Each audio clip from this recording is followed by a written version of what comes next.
Fala, gente! Hoje a gente conversa então sobre as operações com números decimais, que às vezes dá aquela confusãozinha na hora de fazer as contas com vírgula, né? Então a gente vai falar um pouquinho hoje sobre a comparação entre dois números decimais, a adição e a subtração, beleza? Então, primeira coisa para a gente relembrar, o que vinha a ser o nosso número decimal? Então, coloquei aqui o 10 inteiros, 345 milésimos, ou 10,345. O que a gente precisa ter em mente? Aqui nós temos a nossa dezena, vocês já estão acostumados, a unidade.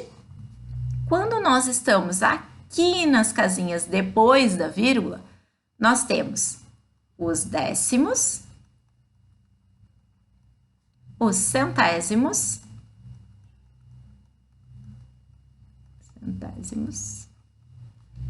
pareceu um F, mas é o T e o E. Os milésimos. E assim por diante, os décimos de milésimos e por aí vai. Mas, sabendo bem essas três, isso já vai nos ajudar bastante. O que seriam os décimos? Os décimos seriam o nosso inteiro dividido em 10 partes. Cada centésimo é um inteiro dividido em 100 partes. E cada milésimo, um inteiro dividido em 1000 partes. Pensando nessa ideia, quem é maior? E aí a gente vai para a parte de comparação e a gente vai usar essas informações depois quando a gente for falar da soma e subtração. 0,7, 7 décimos ou 0,71, 71 centésimos. Uma forma bem fácil da gente resolver esse problema é a seguinte: dizer que eu tenho 7 décimos é o mesmo que dizer que eu tenho 7 décimos e não tenho nenhum centésimo. E aí fica muito mais fácil da gente identificar quem tem mais, quem tem 70 centavos ou 71 centavos. Ou quem tem 71 centésimos ou 70 centésimos. 71 centésimos, certo?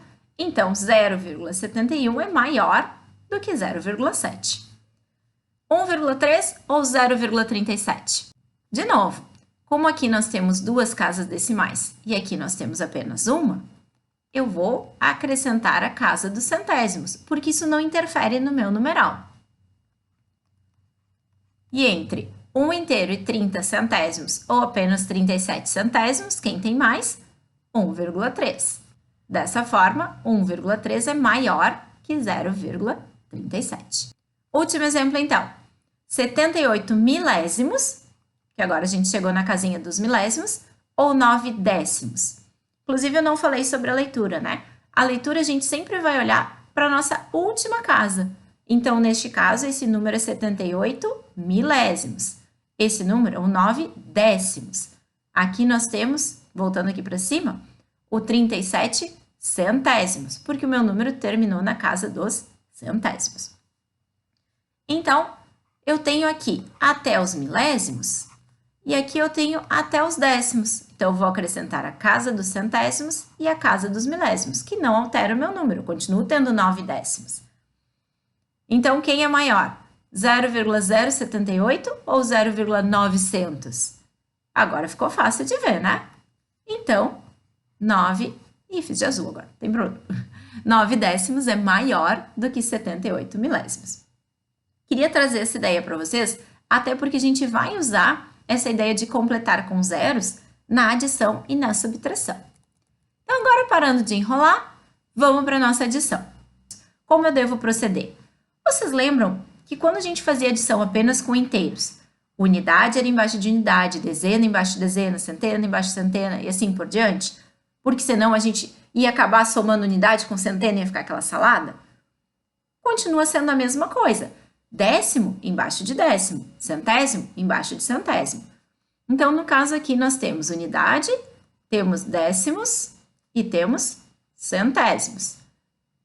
3,75, 3 inteiros, 75 centésimos, mais 2 inteiros e 87 centésimos. Uma regrinha bem básica é colocar vírgula embaixo de vírgula.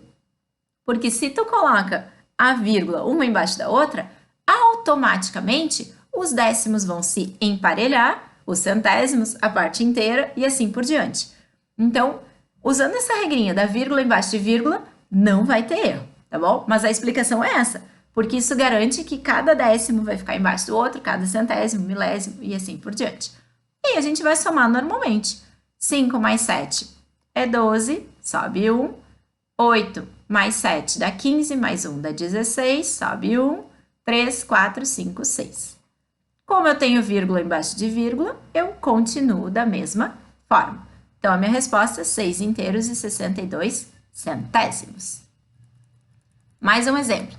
Neste caso aqui, a tendência é fazer o seguinte. 12,8 mais 3,75. Errado. Por quê? Porque agora eu fiquei com o centésimo junto com o décimo junto com a parte inteira e a parte inteira junto, a unidade, né, lá na dezena. Então, eu não posso fazer isso. O que eu faço, então? 12,8. Lembra que a Sora Belissa falou que é a vírgula embaixo da vírgula? Ah, mas aí não tem nada aqui. Tudo bem, eu posso dizer que o primeiro número eu tenho 12 inteiros, 8 décimos e nenhum centésimo. E aí eu somo normalmente. 0 mais 5 é 5. 8 mais 7 é 15, sobe 1. 3, 4, 5, 6. E esse 1zito aqui, vírgula embaixo de vírgula. E assim eu consegui realizar a minha soma. Para a subtração, vai acontecer exatamente a mesma coisa. Então, por exemplo, 5 inteiros, 985 milésimos, menos 2 inteiros, 153 milésimos. 5 menos 3 é 2, 8 menos 5 é 3, 9 menos 1 é 8, 5 menos 2 é 3. E a vírgula embaixo da vírgula. Só tem um detalhezinho que eu quero lembrar com vocês, e aí a gente encerra esta parte de hoje.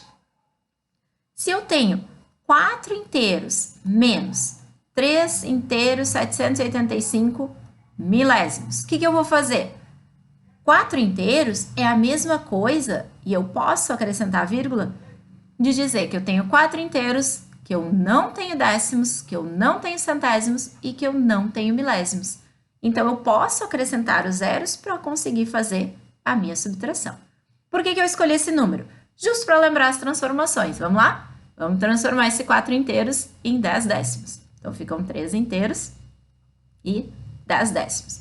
10 décimos eu posso transformar em 9 décimos e 10 centésimos.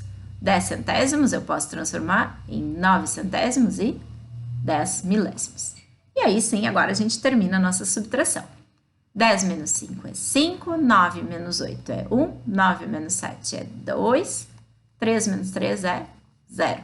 Então, terminei a minha subtração.